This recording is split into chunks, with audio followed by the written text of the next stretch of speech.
Hi, this is Brian Brady. I am the president of Youth Engage, and this is the Youth Engage podcast and videocast. You can subscribe on YouTube and sign up to get these interviews. We have two amazing people today.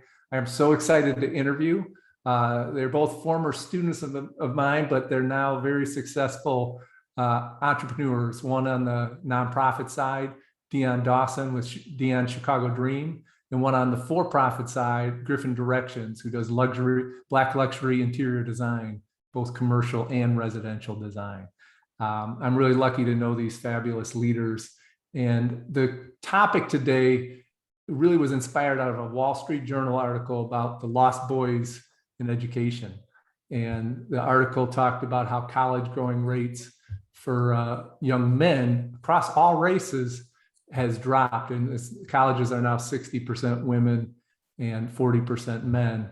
And I think we could also talk about incarceration rates and things like that, stipulating that we still have a patriarchy in this society, and white males still control business, politics, academia, et cetera. So not denying that, but underneath at the other levels of society, it seems like a lot of boys of all races are getting a little bit lost in the shuffle in school and society. So we're going to talk to two successful men in their 30s about their journey, how they got successful, and then pivot and get their insights on how our educational system should serve young men better. So I'm going to start with Dion. Dion, great to have you here. You just started a nonprofit a year and a half ago that's going gangbusters. You were on Ellen's show a couple months ago. Tell us about Dion Chicago Dream and you're addressing food scarcity issues in Englewood.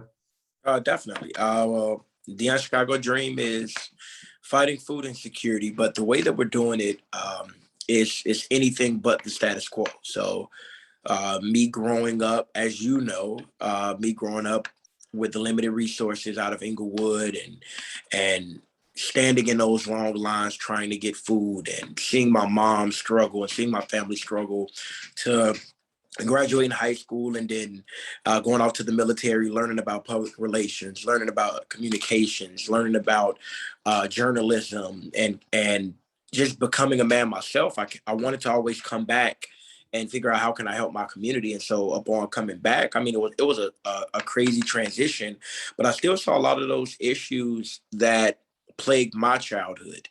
And then when, I started getting deeper and closer to those issues, I saw that it was a lack of, innovation, a lack of ingenuity, a lack of asking, why are we doing this? And so what started off as someone asking me, what am I going to do for my community on Juneteenth last year? And by the way, we fed 100 families. It was logistically the most difficult day of my life, but it was the most pleasing. I was exhausted, but it meant the world to me. And a lot of people don't know that after that event, I was actually approached with a chance to get $30,000 in funding, but I wasn't a organization. I wasn't a 501c3, and it killed me. I felt like I let my community down because that money couldn't go to my community. And so that was just the major fork in the road. And I said, I talked to my wife, Crystal, and I said, I'm going to go for it. And by it, I had no idea what it was. But I think that's the beautiful thing about entrepreneurship, you know what I mean, is that it can be whatever you want. And so I think the beautiful thing in my journey and my organization's journey is that I wasn't glued to a template because I was anything but that. I was never somebody that was supposed to do this. After I got out of boot camp and I left my training at Fort Meade, Maryland, most first-time sailors go to a ship. So when they asked me where did I want to go on my wish list, no lie, on 3 lines, I put any ship in Norfolk because I didn't want to go to a ship, but that was me accepting it. And I ended up going to the President's Hospital, and I was stationed at Walter Reed doing public relations. And that's where I really learned how to communicate effectively. I learned high-level communications, community outreach, journalism. And so with my organization starting it, I decided after Juneteenth last year, every single day, I'm just going to start getting up and learning. So I would get up at 3 or 4 a.m. every single day from July 3rd till about September, and put in the, didn't have any money, started a GoFundMe, and with that money, we were able to get incorporated August 10th, and just still learning and tweaking. And in the meantime, got our 501c3 designation, got an accounting firm, did all of the things that from the outside looking into philanthropy, legally, what do I have to do to make sure that we're positioned well? And then from there, I tell my accounting firm, I tell my board, I tell my team, if it's not illegal and it's not immoral, then it's on the table. And so it allows me to have the nonprofit sector be my wheelhouse. And everybody is doing stuff in food because everybody else does it. But our way is, we look at Inglewood, which is a food desert. We look at other food deserts around Chicago, and we look at food insecurity response as a whole. And I just said, okay, it has to be fresh. As a Black leader, I have to make sure that I'm cognizant of the intended perception and the unintended perception. And so I said, okay, cool. We can have a community fridge, but am I going to pat myself on the back for having a community fridge, or are we going to fill that fridge? You know what I mean? And if we're going to fill that fridge, what are we going to fill it with? Because we're in a food desert. And so we have our community fridge. We stock it every single day with fresh fruits and vegetables, which allows us to be in the community in a qualitative manner, so we can pick up on what's current and what's going on with our residents. And then from there, I just said, okay, if we're solving the food insecurity problem, if we're meeting it where it is now, what do we see the future as? And the future is dream deliveries. And so what dream deliveries is for us is just like HelloFresh, but it's merging in the logistics involved with Amazon. So we have a 8 to 10 pound direct to consumer box of fresh fruits and vegetables that we buy. And so as an organization, we don't offer anything donated because we want our residents, because most of these food deserts we know are in communities of color. And so if we know that it's a food desert in a marginalized community of color, then we want them to understand that they deserve more than imperfect produce, that unintended consequences. So from there, right now we're providing about 2,000 pounds of brand new fruits and vegetables across the city. My delivery crew is paid. Our deliveries are tracked. In a capitalist society, you can't, stand an organization up on volunteerism. You're only going to be running the residents. And so I'm making sure that they're paid. We own our delivery vehicles. We own our produce. And so now in our logistical picture, we have a say-so in what we do. And every week we're delivering in Evanston, Schiller Park, Melrose Park, Maywood, Inglewood, West Lawn, back of the yards, and Chatham. So I love it. You grew up in Englewood, and I think what I see in your work is that you cut through the mess and got right to a real solution, that no one had, just cut out a lot of the middlemen and just let's get right to fresh produce for people who need it. Let's pivot to Griffin for a second, because Griffin, I know you, and I want that idea of waking up early in the morning and self-educating. Knowing your life story a bit, I see some connections there with how you got started in your own business. There's a lot of self-education. And tell us about your business and how you got into it. Mute. You're on mute. There we go. Hi, y'all. Thank you, man. Dion, that's a beautiful story. And I love to see it working right now. What I will say is that through my journey coming up, I was an inner city Black kid who was one of the statistics. So I had a single parent in the house, underfunded public school systems, but I joined the policy debate team in high school. And what that did was, yes, taught me how to argue, but it gave me time to have qualitative research and understand the context to which the words, phrases, and meanings and how they impact and can make something positive for you or negative, depending on how you use it. And so my journey into entrepreneurship was simply, I had an eye-awakening experience as I'm reading Michel Foucault and debating it for 60 minutes as a freshman in high school, as we're doing action civics with, organizations with Brian. I understood that what was going to be required of me was not always going to be taught in the manner that I needed to digest it. And I think that's probably where a lot of us are similar, where we're all different. And so when you have a creative kid or something like that who's coming up, trying to get me to obey or fit into rigid structures without proper communicating and context, it told me that I never even wanted to fill out a FAFSA. However, social norms and things taught me that it was important to do so and to socially appear to be a certain way, because the paradigm for success that I had was truncated by emotional disturbances and things that happen in ghettos and cities and major metropolises like Chicago. So I never went to college, never intended to. And I knew that I could self-educate myself. And so that's what I did. My mom, unfortunately, had a brain aneurysm at 19, when I was 19, and she was 34. And so with brain injuries and things of that nature, I was an advanced young person. One of the things about being a young POC is that we have overly developed or more proactive emotional awareness and self-awareness than other kids, because we're exposed to things before it's time, even if these are good things, like our talents and gifts. And so because there's not a huge emphasis on the management of these type of things, they can sometimes be abused and misused, and slows down the process that's necessary for successful and healthy living, which is where Dion is talking about with organic versus processed.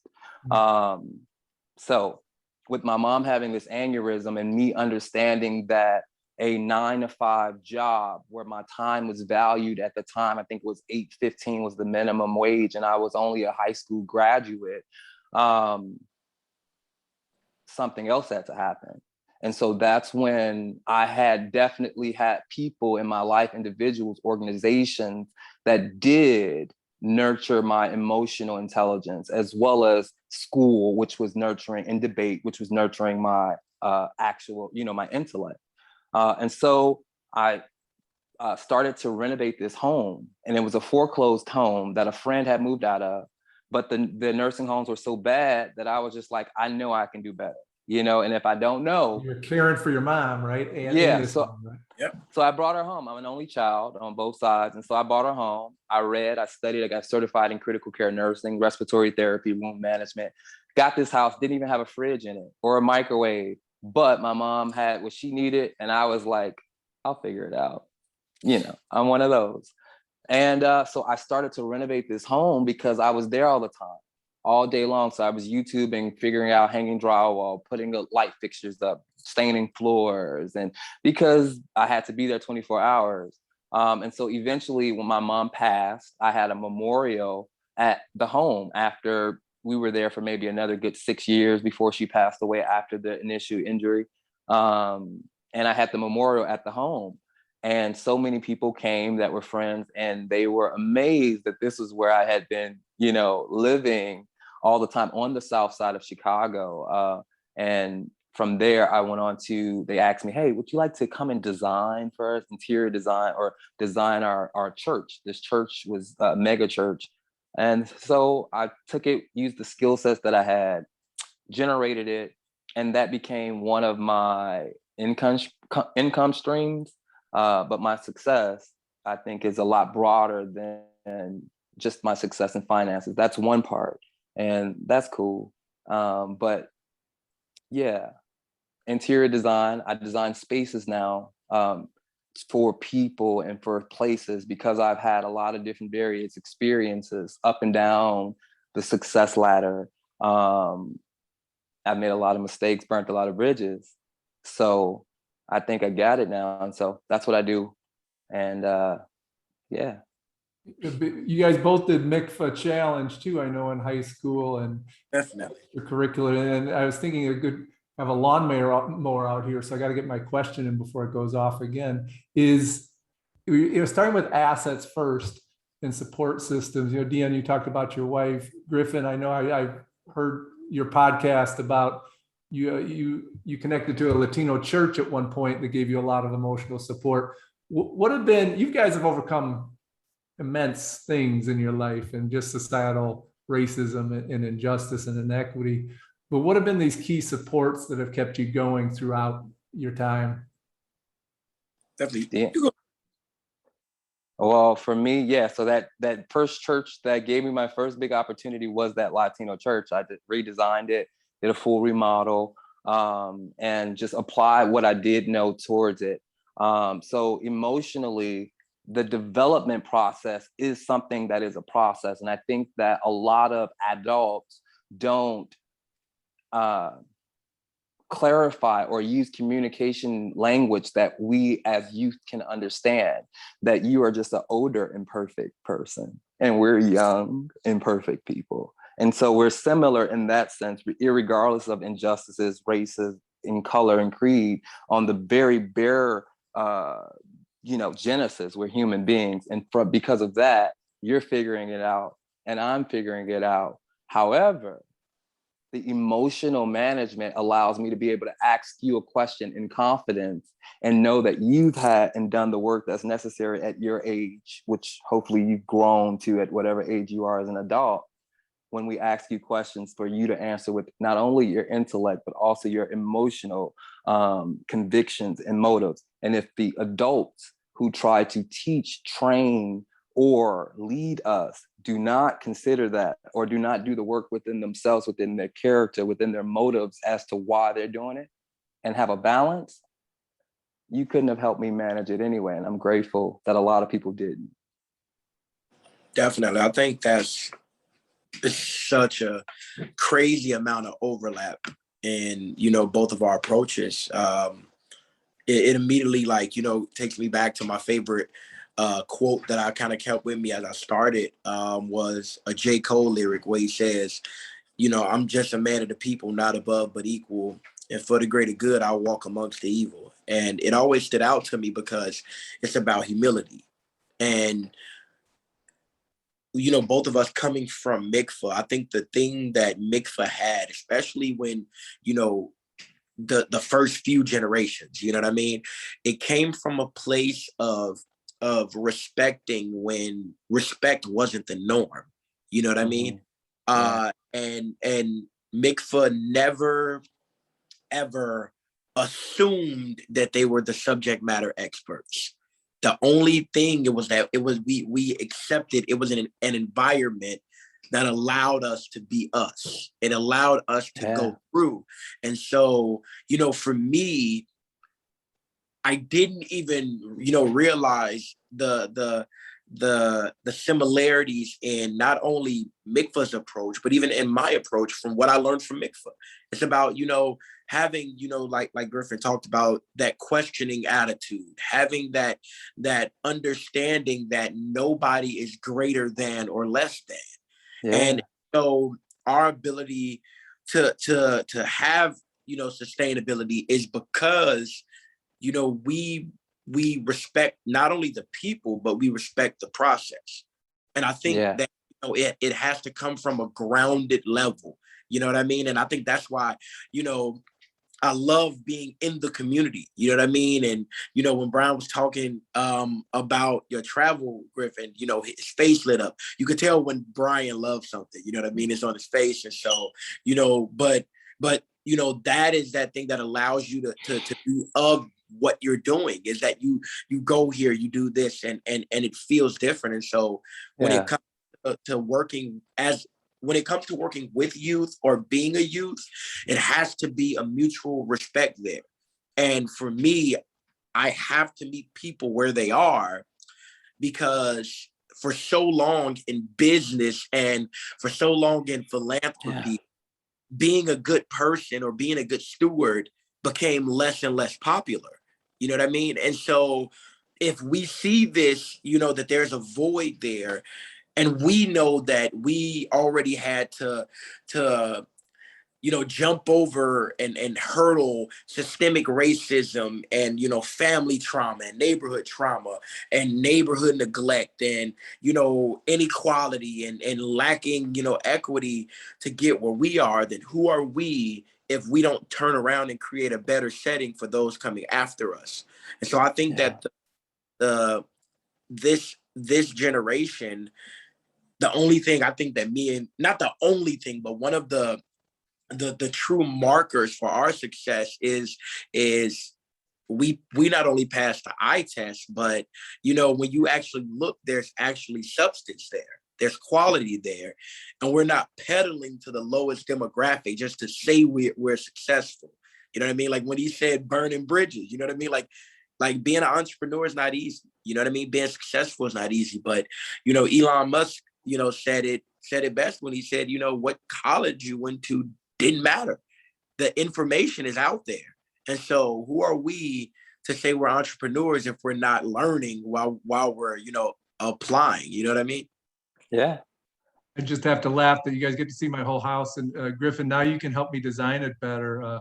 But I'm running away from a lawnmower. No more interviews at 10:30 on we Friday. can't really hear it. We really can't hear it. So at all.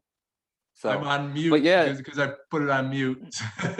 Okay. Smart. I finally found the kitchen Brian. is the quiet spot. So Griffin, I'm ready for your interior design. Although you do black luxury design, and this is white, very middle class design. No. So I'm Black. I do luxury, and I'm a designer, and I'm one of, and that's the first part. But what I like to tell a lot of people is that luxury is Black, because when you think about the tenacity and the quality of what it has to be in order for it to be extremely expensive, the multifacetedness that I've discovered within myself and other POC is kind of similar to what goes into the hours and the labors to make a Hermes Birkin bag. When you look at sort of the context, or even a restoration hardware chandelier, the man hours that goes into forging those individual pieces and articulations that really function and is considered luxury. Not only did we do it, we've done it in a lot of different aspects. And so I like to be very clear that I understand that. I understand what luxury is and why we call something luxury, even from its origin. And then the design is simply an interdependent agency of multiple people who have multiple perspectives, who have multiple experiences. And we try to all come together, or we do all come together to make a design for whomever. Like, we just want you to feel good also, not just look good. Listen, I mean, I so admire you both just because you refuse to let your creativity get suppressed by this society. And you're both doing immensely creative work. I have to confess, I don't see as many kids who are creative persevering as well as you have. And so the big question I want to get your thoughts on is, how do we nurture kids to honor that creative self that you both do so well? And also, I mean, you both have unusual perseverance and tenacity too. But how can our school systems and a lot of what I'm hearing is outside of school is where you are more nurtured, that side of you is more nurtured and supported. But how can the school day, in the classrooms, what should we be doing differently to help young Griffins and Dions succeed? Well, I think the thing about that perseverance is that, and it almost pains me to say, but I'm pretty sure that Griffin can relate. But as a Black man, we're not afforded the luxury to live in the moment. You know what I mean? A lot of our community either is plagued by, past traumas, or they're scared of they're worried about the future. And so, this creativity it shines when, as a person, not an age group, as a person, you can live in whatever moment you're in. And for me, I noticed that while I was in mikvah, is that I was homeless all through mikvah. You know what I mean? Every day I was homeless, but that creativity and that sense of self and learning who you are and believing in yourself comes when you can go in an environment, and even for a temporary moment, you can be in that moment. And for me, that was the thing about mikvah. And unfortunately, we don't have the luxury of waiting on schools. It takes too long. You know what I mean? And so as much as this is about how can schools, reflect and learn from past mistakes, it's just something that is a process that's so bloated, that is so elongated, that it's about building up that person wherever they are, either in school or out of school. You know what I mean? And so we have to focus. I think for me, I unlocked my true potential, for my organization, when I focused on the end user experience.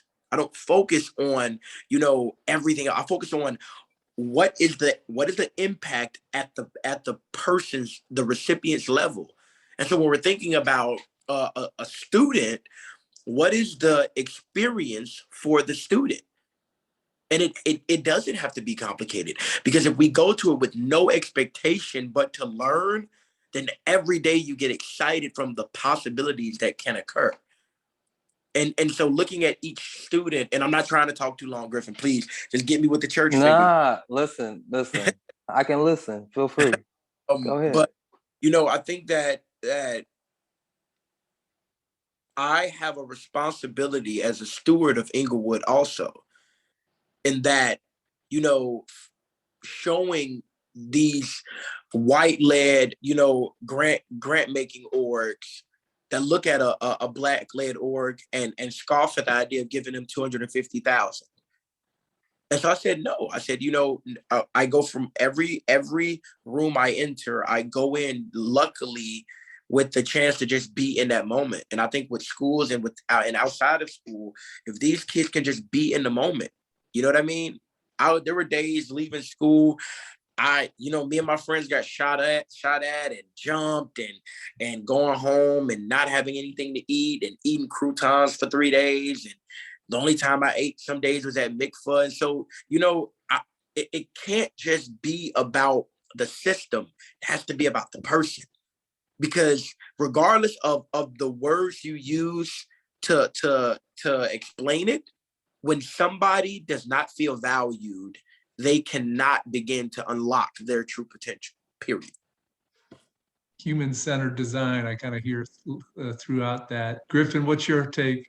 So my take is similar to what he's saying, but I think that at more granular level, it's the simple paradigms under which we do a thing, right? That really determines how potent that outcome is.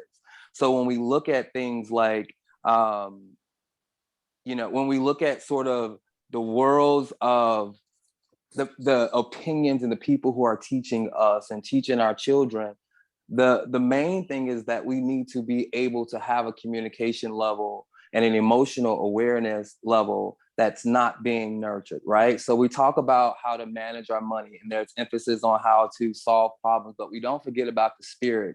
And we often don't want to include that because it offends our sensibilities. However, if one of the very paradigms of basic life is mind, body, spirit, that there needs to be a balance there as well. It's where our moral code comes from. It's how our characters developed and those decisions and consequences, etc.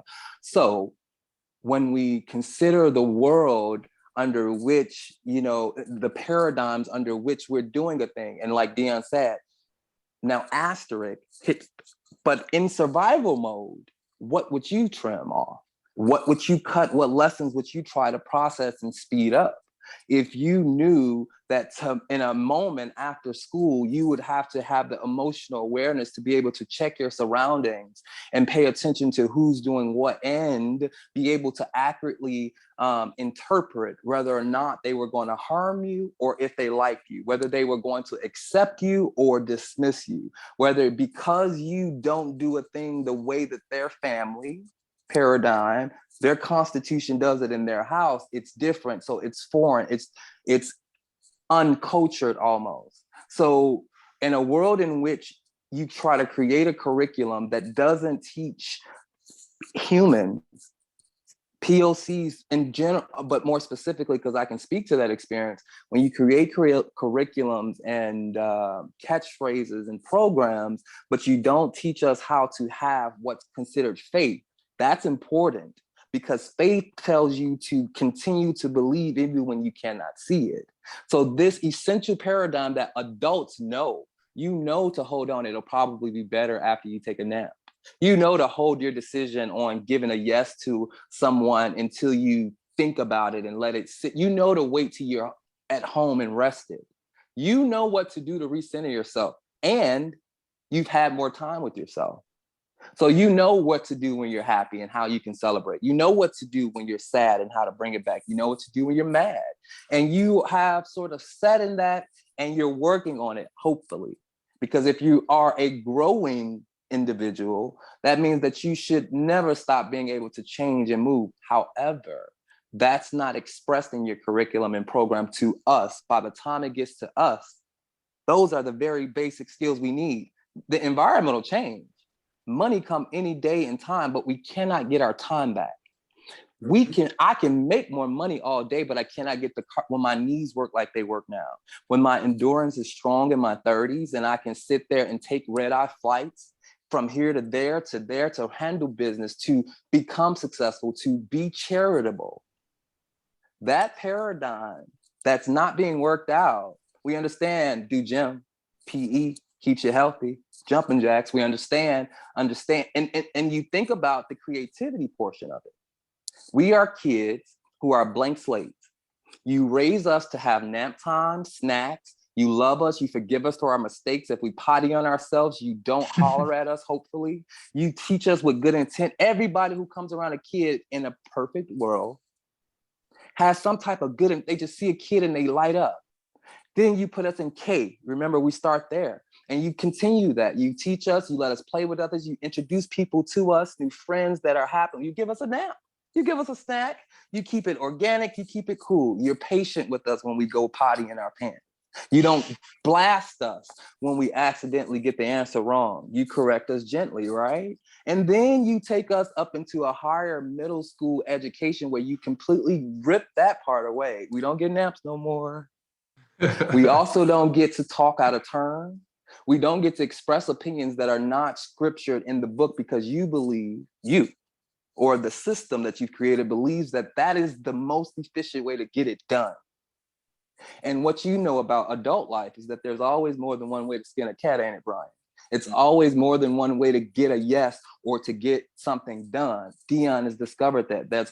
And when you understand that, and you continue to pull away the creativity, and then if the same thing's happening at home, our safe spaces. Remember, now we're accountable. Now we have chores. Now we have allowance. Now we have to do homework. Now we're regimented. We have to go to sleep at a certain time. Not that program, not that tablet, and we don't understand. And we haven't been indoctrinated with all of the catchphrases to get you to understand what we mean quicker. So sometimes it comes out in a tantrum or an attitude or defensiveness. But sometimes we feel like we're being abandoned because we've been with you for every day for months. And then you drop us off for 8 hours plus after school with new people, new environments, new smells, new fit. And you drop us off. And so right now that you can afford to have a therapist, you understand that's possibly an abandonment issue. Now that you have the luxury in the healthcare to understand and unwind that you might have issues with your mom or your dad, or with unforgiveness, or with whatever the case may be. And when you untie those knots, it gives you what? Clearer vision. And vision is what we've never had any time working out.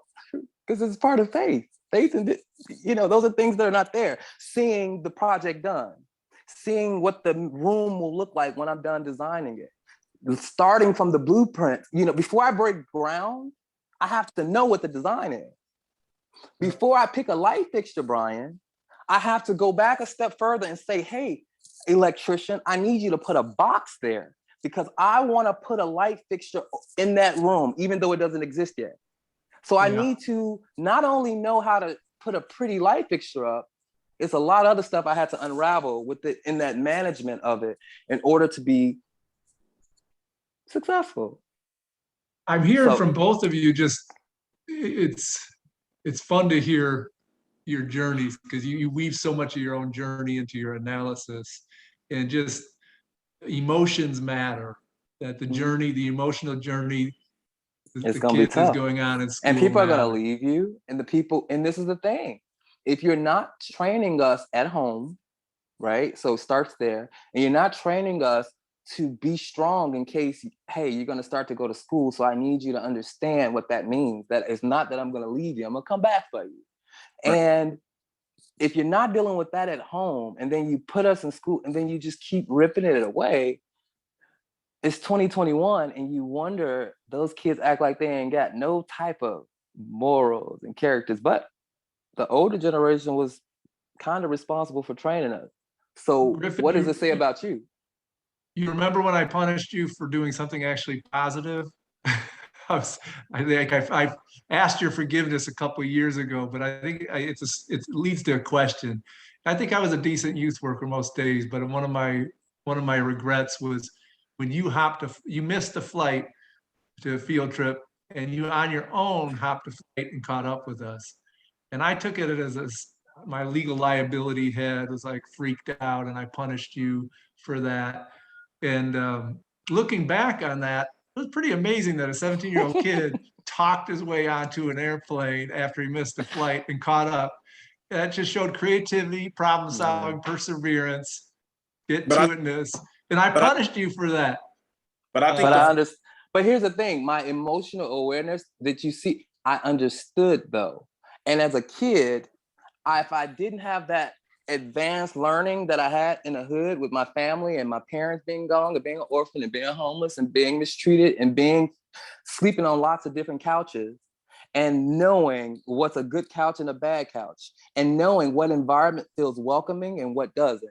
All of those things now is what makes the price go up.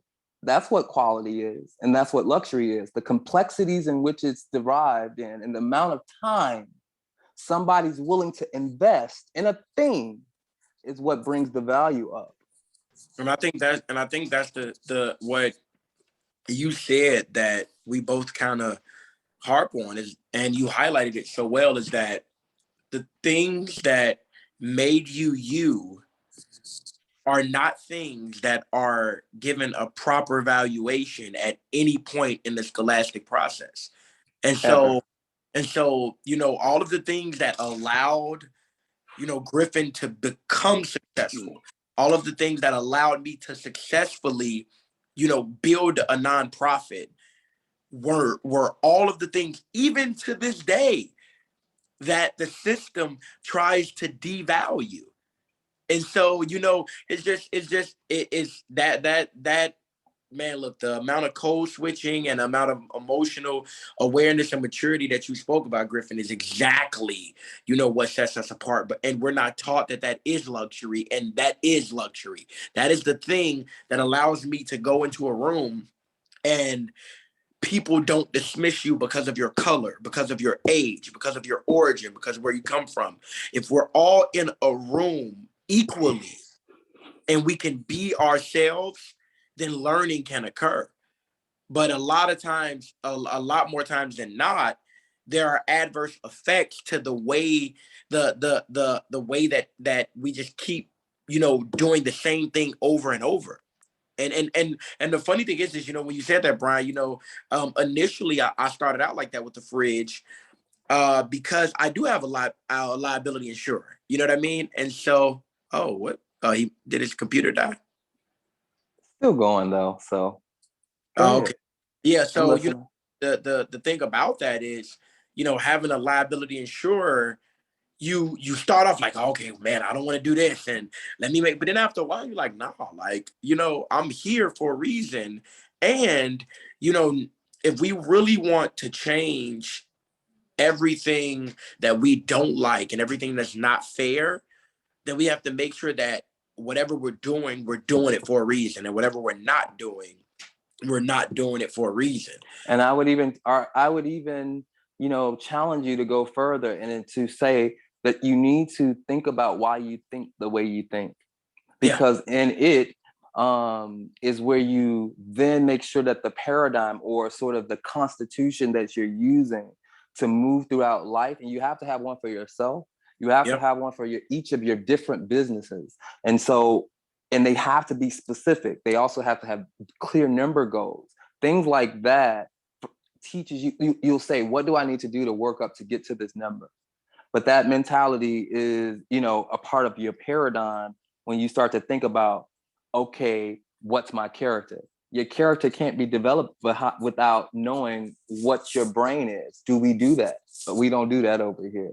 Do we argue? No, we don't argue like that. And if so, and mean it and be resolved in that, then you can be a little less harsh on how you get there. You stay committed to your decision, but you're flexible in your approach, because you cannot control life.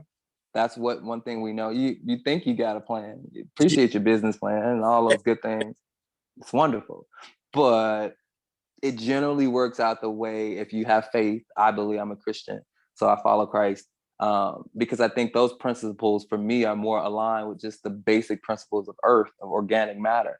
Be good to your neighbors, you know what I'm saying? Have a consciousness, have a balance. And so a lot of times I don't look for other people to be equal to me. You could not, it's not possible, honestly.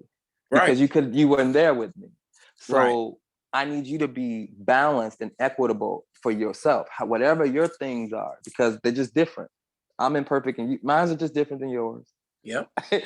Mine's just different than yours. Yep. But I need you to do the work to keep them in check and keep them balanced. And I'm gonna do the work. That's my commitment to you, that I'm gonna do the work too. And I'm gonna try to keep mine in check. I'm gonna make mistakes. Yeah. I'm going to wrong with that. But I hope that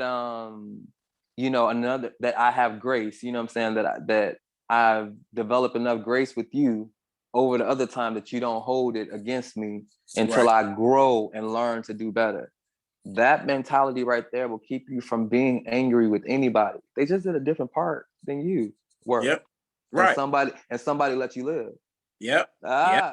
Somebody let you live. Yeah.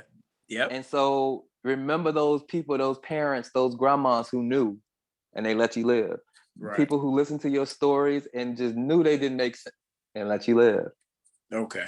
Definitely. So we the OGs now out here in our communities. And if we're going to lead people, lead them by letting them see, the process. Yeah. I didn't mean to hijack your point. I don't know if you can get back to it. No, but... No. I appreciate that. And you're right. I think that's the beautiful thing is that, us being ourselves, you know what I mean? And especially when you have people who are aware of themselves, but are anchored in, hey, welcome back, Brian. Sorry to interrupt. I'm so glad you guys kept talking. I'm gonna be it's recorded. I can catch what you saw. Yeah, cool. Yeah. So I think, the biggest thing, Griff, I think, having people who are aware and comfortable, but still anchored in, humble understanding that they don't understand. And that's okay. You know what I mean? Yeah.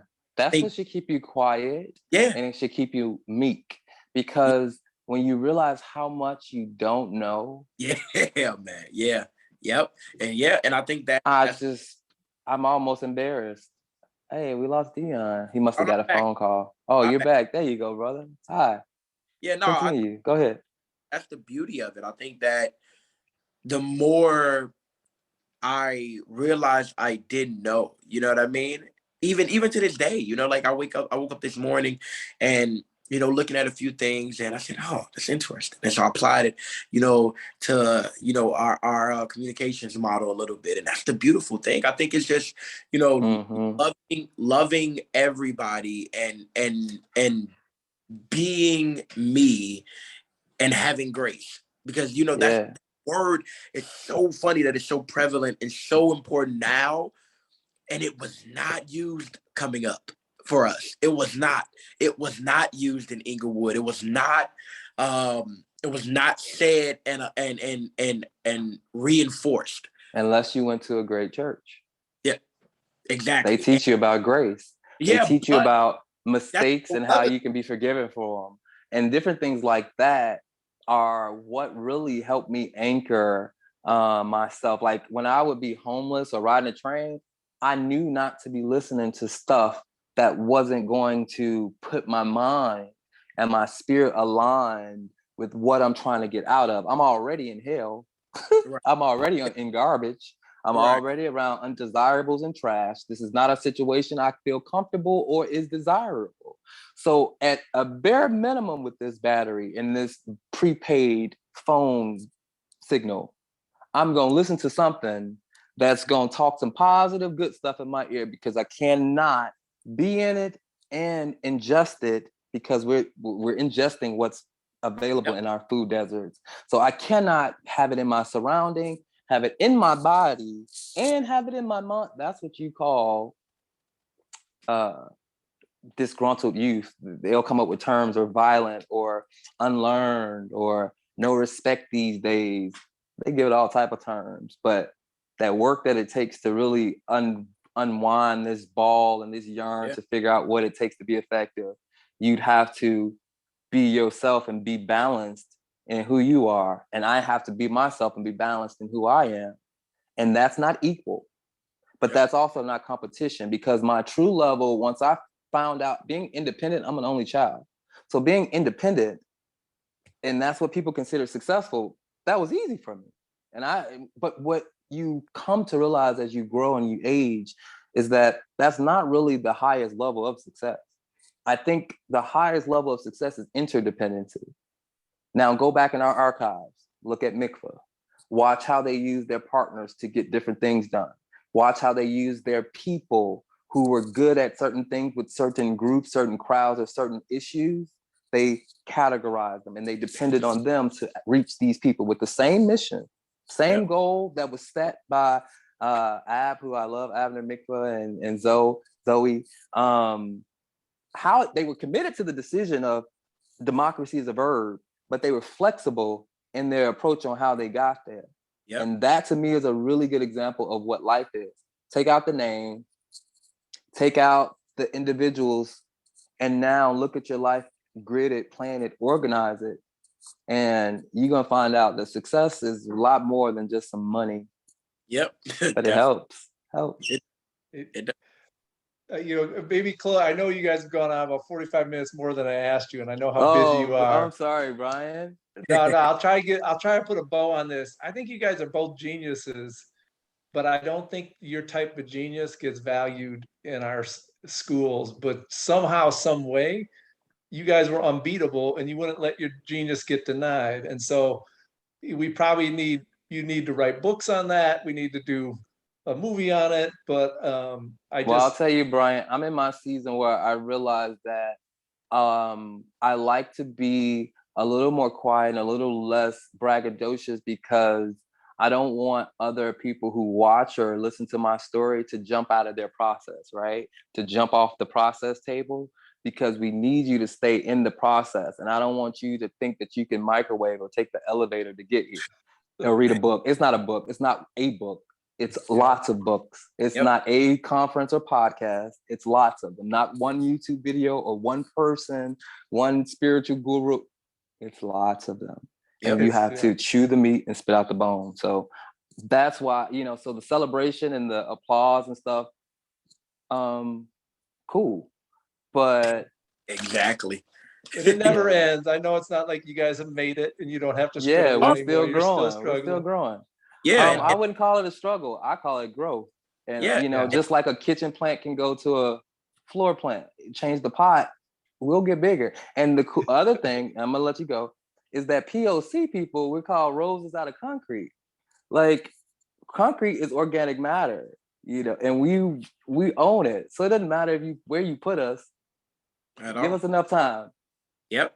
And watch what happens. And I think, you know, when it comes to that genius, I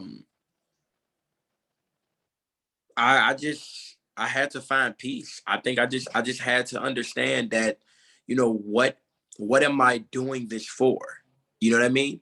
So when people ask me, okay, well, do the people, you know, like the produce or something like that? And when they go to the fridge, and I told them it's not up for me to wait for a reaction.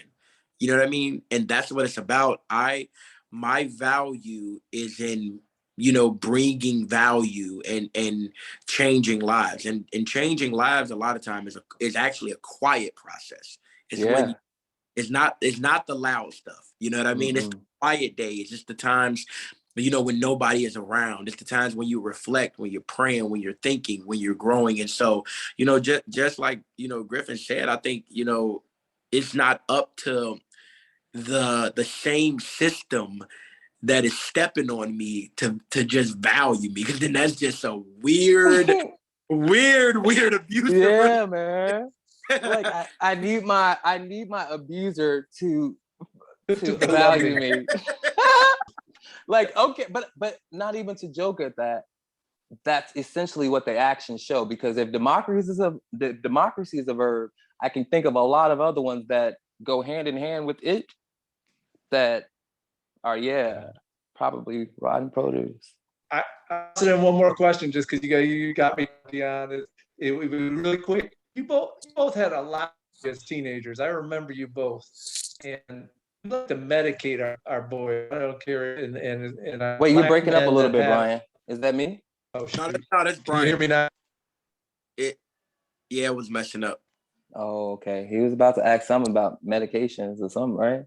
Yeah. He's just something about, like, I don't take any. Like, me either. I mean, so I'm chilling. I take supplements. I take ashwagandha.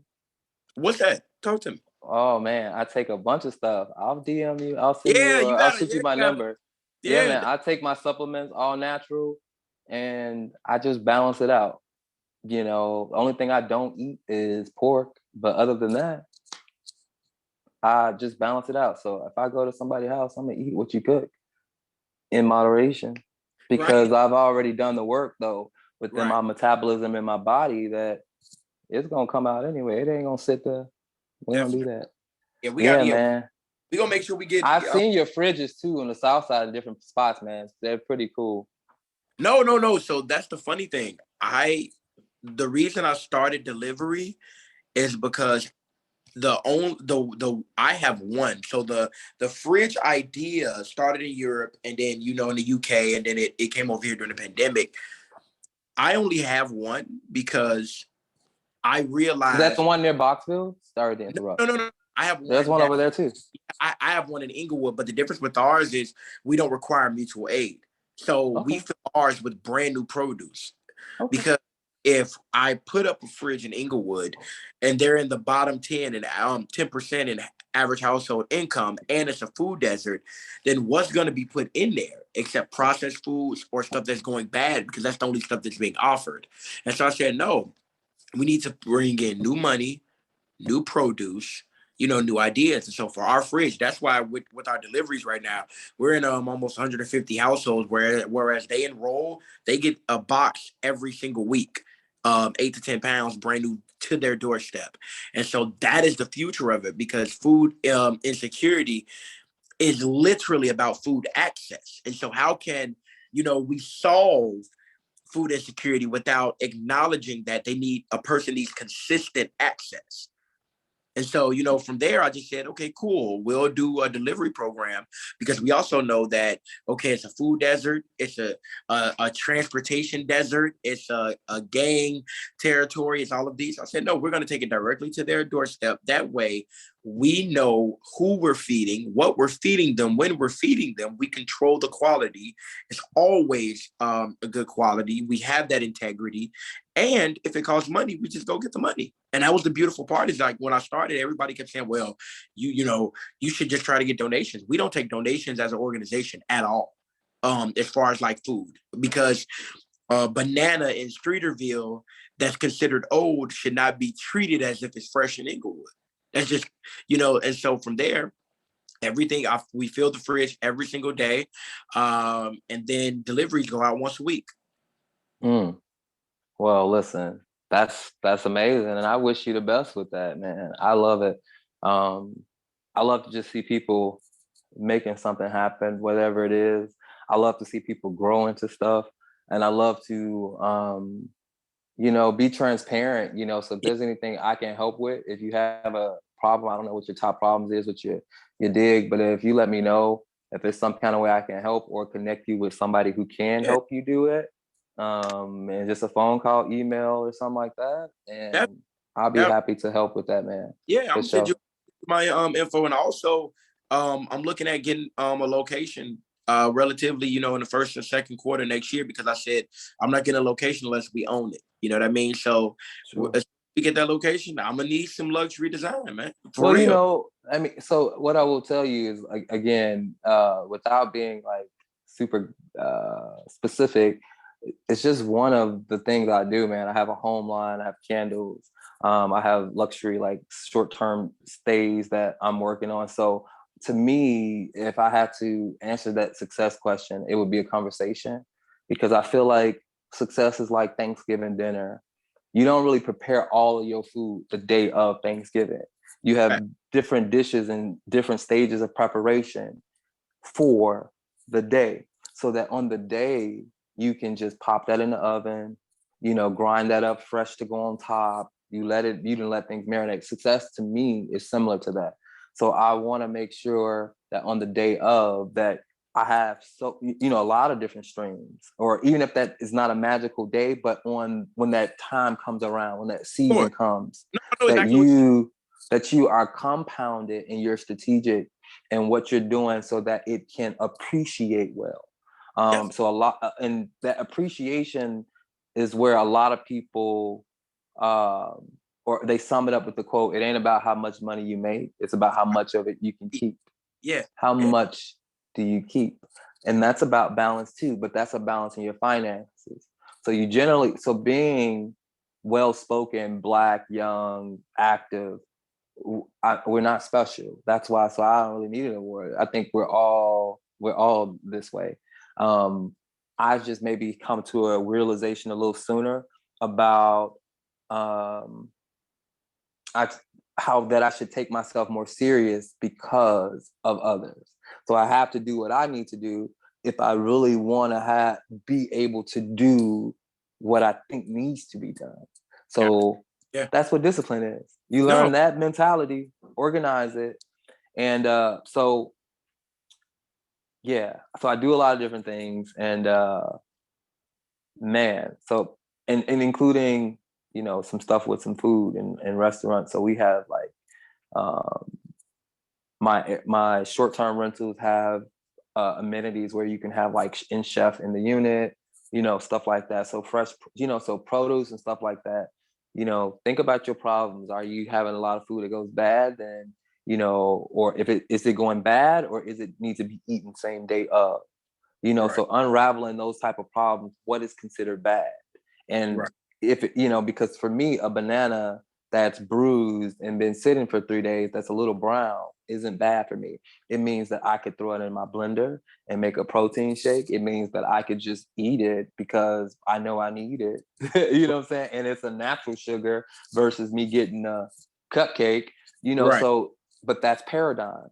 You see the difference between it's the sunglasses or the glasses you wear when you see different situations, problems, and things like that. And so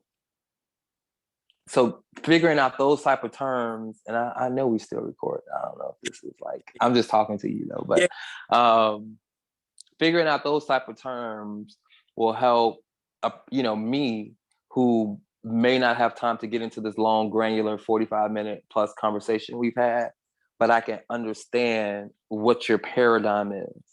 Gotcha. And then hopefully your paradigm matches your processes, you know, Right.